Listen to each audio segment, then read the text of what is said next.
कौन इसिम पर पूछ ले, तुम्हें नौकरी वापस नहीं मिलेगी।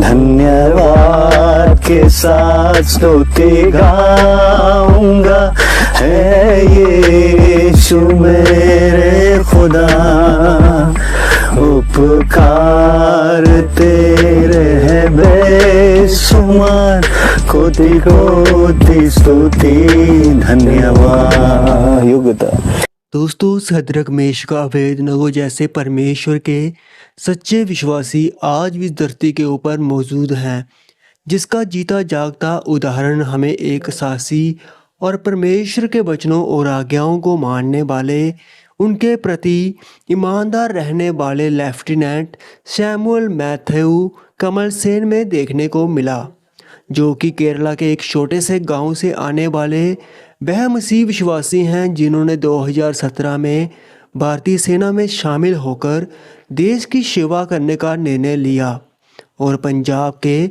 मामून कैंट में ड्यूटी करते थे और सब कुछ ठीक चल रहा था। लेकिन 2021 में उन्हें एक ऐसा आदेश मिला जो कि उनके विश्वास के सामने खड़ा हो गया, जिसमें उन्हें अपने मसीही विश्वास या फिर आर्मी में से किसी एक का चुनाव करना था।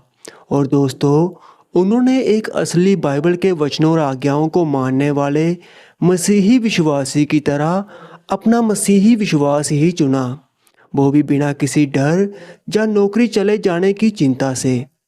क्योंकि दोस्तों, हर हफ्ते उनकी 3rd कैवलरी यूनिट की सर्वधर्म परेड होती थी, जिसके वह लेफ्टिनेंट थे, और इसमें सभी को मंदिर और गुरुद्वारे के गर्भगृह यानी कि पूजा वाले स्थान में जाकर मूर्ति और गुरु ग्रंथ साहिब के सामने सिर झुकाना पड़ता था, जिससे आदर सम्मान दर्शाया जाता था।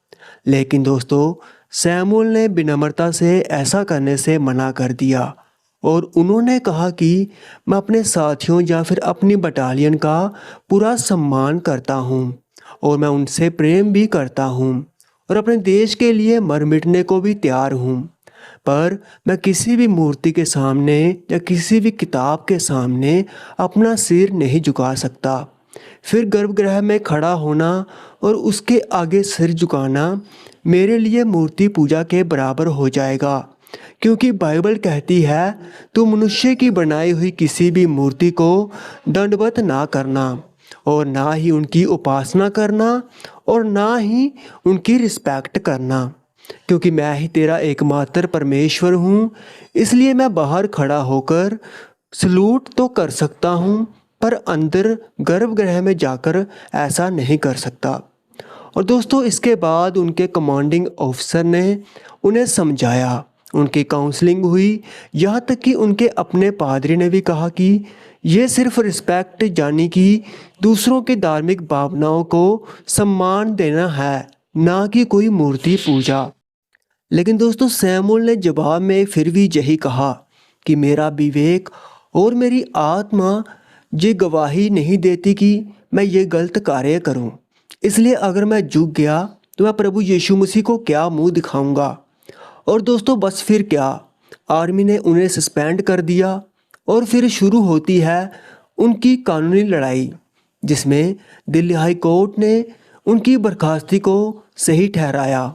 और फिर बाद में यह मामला जब सुप्रीम कोर्ट तक पहुंचा तो उसमें 25 नवंबर 2025 को CJI सूर्यकांत की बेंच ने भी इस फैसले को बरकरार रखते हुए कमल सेन की आर्मी से बर्खास्ती को सही ठहरा दिया और कमला सेन को झगड़ालू किस्म का सेना में ना रहने के काबिल एक व्यक्ति बताया और उसे अनडिसिप्लिन इंसान तक कह दिया। लेकिन दोस्तों, कानूनी नज़रिए से और इंडियन आर्मी के रूल्स के मुताबिक भले ही कोर्ट का फैसला सही हो और दुनिया भी ये कह सकती है कि सैमुअल ने अपनी नौकरी, अपने परिवार तक की, अपने भविष्य की भी परवाह नहीं की और वह अपने फैसले पर अड़े रहने से आज अपनी नौकरी को खो चुका है। लेकिन दोस्तों, बाइबल और परमेश्वर की नज़र में वह शद्रक, मेशक और अबेदनगो जैसे एक मसीही हीरो है जिसमें भले ही उन्होंने अपनी नौकरी को गंवाया पर अपने मसीही विश्वास की सौदेबाजी नहीं की।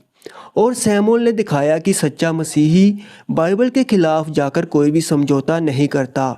उन्होंने प्रभु यीशु को अपना पहला प्यार बनाए रखा, ठीक जैसे मैथ्यू यानी कि मती जो कि टैक्स कलेक्टर का काम करता था, उसने भी यीशु पापा के बुलाने पर अपनी नौकरी छोड़ दी, क्योंकि वह जान गया कि उसका उद्धारकर्ता और मुक्तिदाता मसीहा उसे बुला रहा है और उसके साथ चलने के लिए उसे न्योता दे रहा है। इसलिए दोस्तों, आइए हम सब मिलकर आज सैमुअल कमलसन भाई के लिए, उनके पूरे परिवार के लिए प्रार्थना करें कि प्रभु यीशु उन्हें एक अच्छी, बेहतर और नई नौकरी के साथ या बिजनेस के साथ एक नई ताकत, एक नई उम्मीद और शांति के साथ उन्हें खड़ा करें। और हमें भी वैसी ही हिम्मत दें कि हम भी जब विश्वास और दुनिया के बीच खड़े हों तो विश्वास यानी कि प्रभु यीशु मसीह को ही चुनें, चाहे इसके बदले में हमें कोई भी कीमत चुकानी पड़े। और दोस्तों, मैंने सुना था कि इंडियन आर्मी में देशभक्ति देखी जाती है, किसी का धर्म या जात पात नहीं। लेकिन दोस्तों, सुप्रीम कोर्ट का यह फैसला मुझे धर्म को लेकर लगा, ना कि देश के किसी नागरिक की उसके विश्वास और देश के प्रति प्रेम और सेवा को लेकर। क्योंकि ऐसे फैसले वो भी सिर्फ क्रिश्चियंस के खिलाफ, ये कोई नई बात नहीं है।